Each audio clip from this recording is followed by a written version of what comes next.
Mashujaa Day is an occasion for remembrance, for celebration, and for reflection, and also a day for renewal.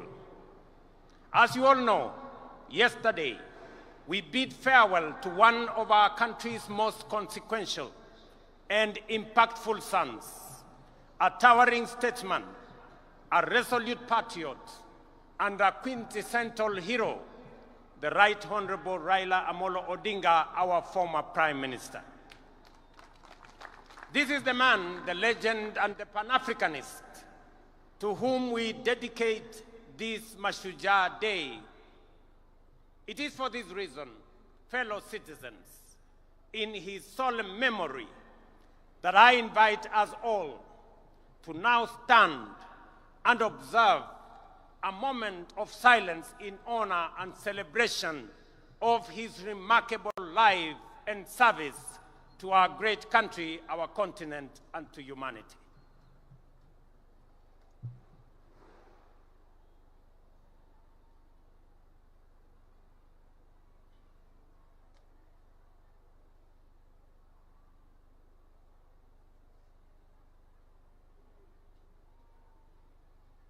Thank you very much.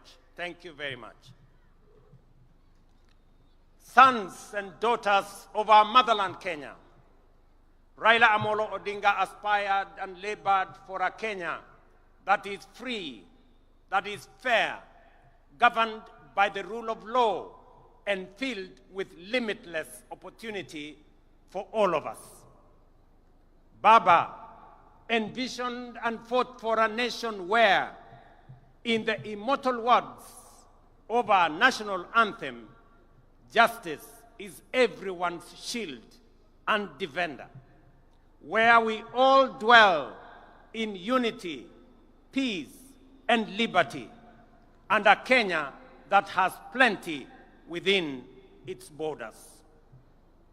It goes without saying that it is precisely because of great and irrepressible giants like Raila that we find within ourselves the courage and inspiration to go further, to dream bigger, and to pursue higher ideals. For greatness and nobility are never achieved by settling for the ordinary or the comfortable. They are seized by those who dare to push the frontiers of possibility, by those who refuse to be confined by what is, but instead reach boldly for what could be. It is in that restless, relentless pursuit of higher ideal, in that unyielding spirit of aspiration, that humanity advances and nations rise. For it is only by stretching beyond our limits that we discover our true strength and fulfill our full destiny. Fellow citizens, as we emerge from a week of profound sorrow and reflection, and as the nation continues to observe the 7 days of mourning on the passing of our former Prime Minister, it is both fitting and worthy that we anchor this year's Mashujaa celebration in the extraordinary and consequential life of our departed legend, the Right Honorable Raila Odinga. In honoring his memory, we also draw from his journey of enduring lessons of courage, service, and unyielding love for country. The first lesson that Baba taught us is to put country above self. Time and again, he reminded us that no disagreement is greater than our unity, no ambition more important than our peace, and no personal interest higher than the welfare of our nation. He famously declared that he would shake the hands of his rivals, whether he won or lost, because he loved Kenya more than he loved Raila Odinga. That was the measure of the greatness of a man. Early this year, when I invited him to address our cabinet retreat, Baba reiterated the need to ensure, above all else, that Kenya remains a stable and a secure nation. He reminded us that we may hold lofty visions and great ambition, that we may dream big, daring dreams, but without a country and a stable political environment, they would remain mere wishes. Perhaps, more significantly, he told us that an imperfect nation striving for perfection is far better than one that is consumed by chaos and anarchy. And he could readily point to countries in our region that were once stable, but later descended into turmoil and disorder, and decades on, they are yet to regain their stability. There are people still enduring untold suffering and loss. This is the critical lesson that those who criticized and faulted Baba for working with us to stabilize the nation forget or refuse to acknowledge, or they just simply don't care.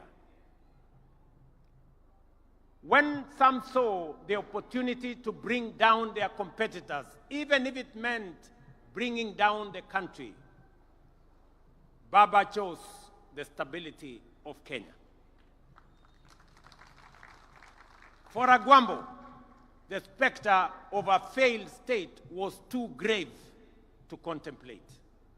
He understood that leadership is not about personal pride, but about preserving the republic, not about victory in politics, but about preserving the stability of the nation we love, Kenya. Second, fellow citizens, Raila's love for Kenya was deep, steadfast, and unconditional.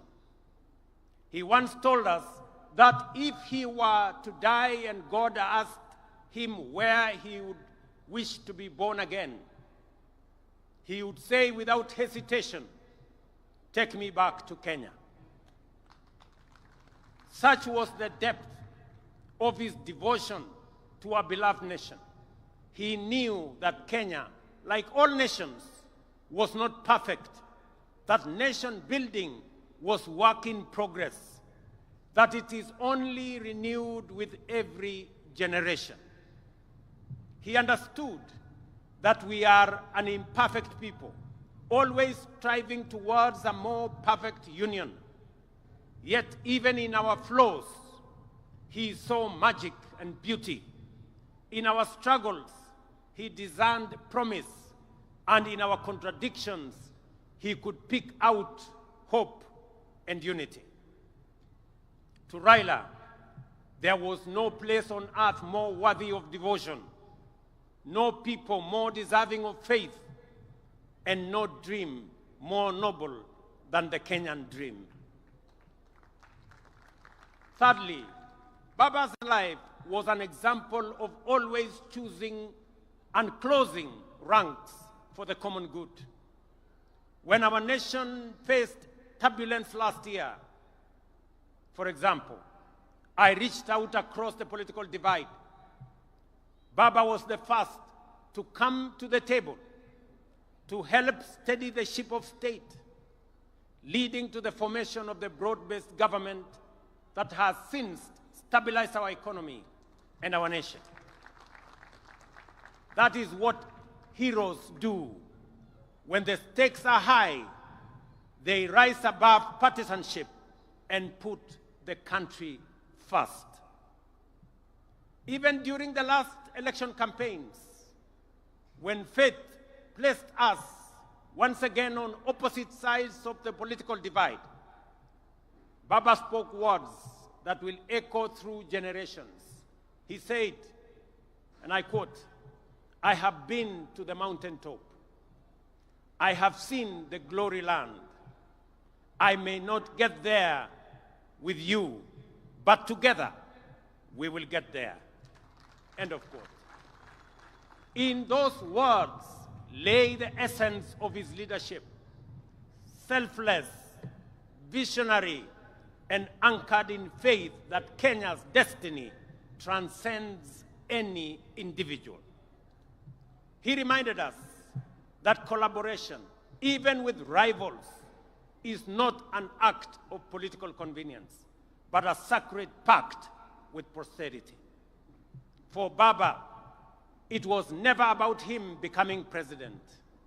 It was about Kenya having a good president, and Kenya moving from a third world status to a first world status in a short time as possible, so that we, as a people and as a nation, can realize our true potential.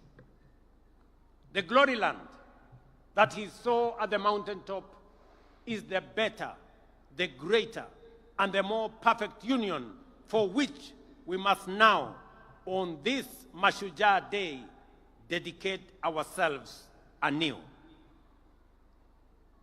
Fourth, our former Prime Minister was a foremost preacher of national unity. He tirelessly reminded leaders and citizens alike that our overarching identity is not defined by tribe, region, or creed, but by the sacred bond of being Kenyan. He often urged us to think Kenya first, to let the idea of one nation under one flag rise above all else. And he lived by that creed. When in 2002, he stood before the nation and declared Kibaki Tosha, it was not because he was unaware of where President Kibaki came from. It was because he saw, beyond geography and ethnicity, he saw Kenya as one united nation under God.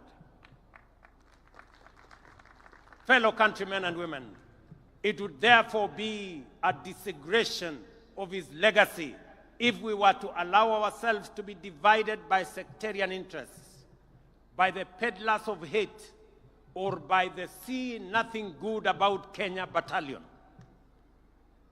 The fifth lesson from Baba's life is one of unshakable faith in the future. He was a die-in-the-wool eternal optimist. Through every trial, setback, and triumph, the Right Honorable Raila believed that Kenya's best days were still ahead. He endured prison, persecution, and political defeat, yet never surrendered to bitterness or gave in to hopelessness. His optimism wasn't anchored on naivety. It was courage in motion. His life was a constant reminder that no setback is final, no dream too distant, and no obstacle insurmountable for a people determined and united by purpose. At this juncture, fellow patriots, allow me to share reflections on the future of our great country, drawn from my intimate and wide-ranging conversations with the Right Honorable Raila Odinga in the final months of his remarkable journey, as well as with leaders from across the political divide. In our engagements, Baba often spoke with immense passion and at times frustration about the pace of our national progress. He would often wonder why nations like South Korea, Singapore, or Malaysia, which were once at par with Kenya just a few decades ago, had leapt forward to first world status while we still grapple with the basics. In those moments of honesty and deep introspection, we came to a shared conclusion that the true driver of national development is leadership. And I repeat, is leadership. Not leadership focused on the next election, but leadership that aspires to impact the next generation. Leadership that dares to dream beyond its time and even its capacity. Leadership that is bold, visionary, and relentless in pursuit of the common good of our nation. And we agreed that if Kenya is to attain first world status within our lifetime, as it must, we should set for ourselves daring, audacious goals and pursue them with unwavering focus. It is in this very conviction, ladies and gentlemen, that has guided my engagements with leaders and stakeholders from across the political divide. I have consulted with my former boss, the fourth President of Kenya, His Excellency Uhuru Kenyatta. I have held discussions with majority of members of parliament, and they are here. I have consulted with many governors and grassroots leaders from every corner of the nation. And I will continue to engage because Kenya's progress must never be a partisan pursuit. It is a national inclusive mission. Through these deliberations, I have arrived at a clear conclusion that although we have made commendable progress in stabilizing the nation over the last 3 years, the time has come to take the country to the next level. And to do so, we must act decisively on at least 3 national priorities. Our first priority is food security. We cannot speak of prosperity while spending over 500 billion shillings every year importing food into Kenya, including maize, importing wheat, rice, sugar, edible oil, among many. This is not just an economic burden to us. It is a threat to our sovereignty. A nation that cannot feed itself, ladies and gentlemen, is not a nation that can claim to be free or sovereign. The only viable path available for us towards this goal now, fellow citizens, is through the expansion of irrigation and the modernization of our agriculture. Rain-fed farming can no longer sustain our growing population or our aspirations. That is why we have now set an ambitious target to build at least 50 mega dams across Kenya and to bring at least 2 million acres under irrigation. Let me emphasize that this is not a far-fetched dream. It is a necessity that must be realized within the next decade. We must become not only a food-secure nation, but also a major exporter of farm produce